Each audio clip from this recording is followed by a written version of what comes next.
What if you could understand the entire world by looking at just one day?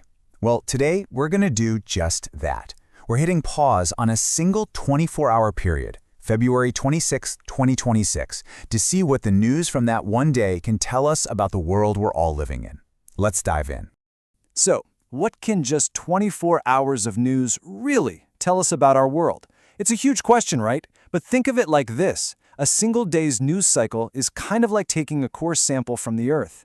Each headline is a different layer, and when you look at them all together, you can see the simmering tensions, the economic fault lines, and all the deep conflicts hiding just beneath the surface.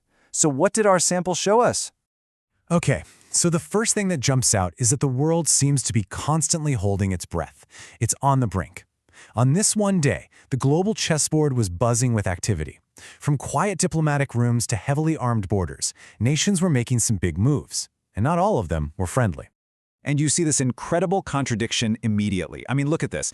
On one hand, you've got diplomats in Geneva talking about progress on nuclear talks, but at the exact same time, in the Persian Gulf, a huge fleet of U.S. warships is gathering. It's this wild double message: speak softly, but make sure everyone sees your massive fleet.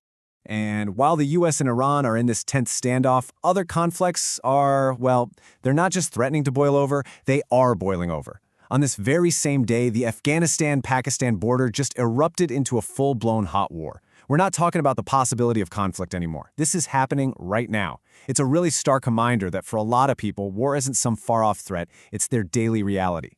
And then, as if the stakes were high enough, this echo from the very recent past pops up.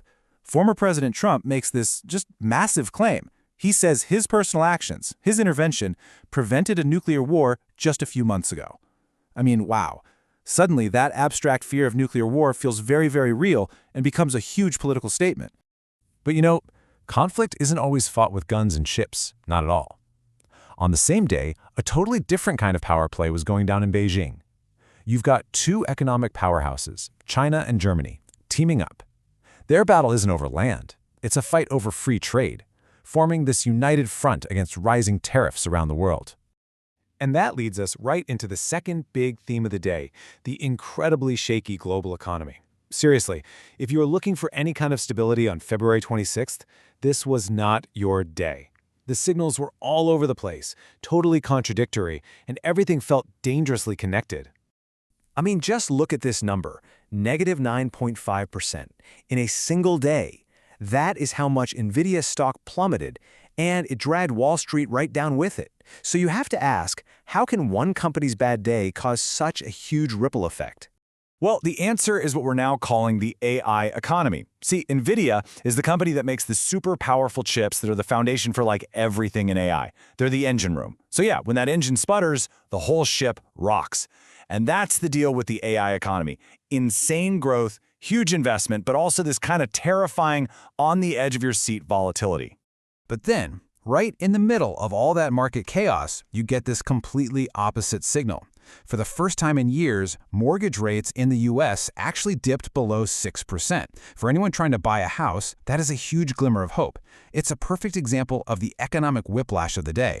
What's scaring investors on Wall Street can, bizarrely, be good news for regular people. And this instability, it wasn't just happening in the stock market. It was happening between entire countries. You've got the U.S. threatening a Swiss bank, accusing them of helping Russia and Iran. And then, over in South America, Ecuador just slaps this insane 50% tariff on its neighbor, Colombia. These aren't just news items. These are economic weapons being fired back and forth. Okay, so our third and final major theme that we saw all day long was this powerful demand for accountability. All over the world, from Washington, D.C. to the International Court in The Hague, powerful people and huge institutions were being put on the hot seat. I mean, look at this. In Washington, you have this incredibly tense scene.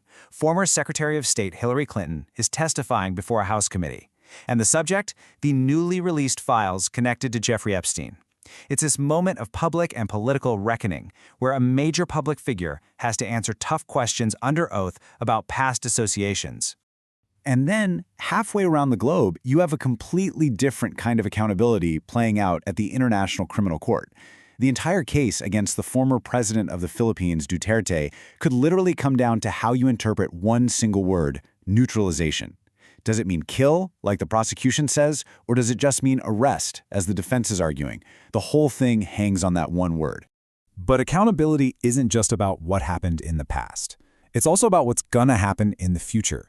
And on this day, we saw this really fascinating, very modern conflict emerge. A top AI company, Anthropic, publicly told the Pentagon, no. It's not a nation against another nation. This is the creator of a new technology against a powerful government institution. And the CEO's own words really hammer home why this is so important. This isn't just some business disagreement over a contract. They're saying it's a moral and ethical stand. The company is basically drawing a line in the sand about how its incredibly powerful tech should be used. And that forces all of us into a public conversation about AI's role in war. So, okay, we've looked at all these different headlines from just one 24-hour period. What does it all add up to? Let's try and connect the dots and see what kind of picture it paints of our world. Here's the bottom line. February 26, 2026 wasn't just a random jumble of news stories. It was a day defined by three massive forces, all crashing into each other.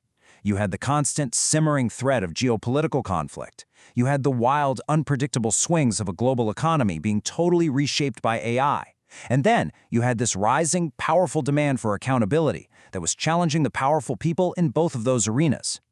So you have these three major tensions, military, economic, and social, all existing in this really fragile, uneasy balance on this one single day.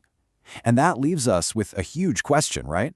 If this is what just one day looks like, what on earth will tomorrow's headlines bring?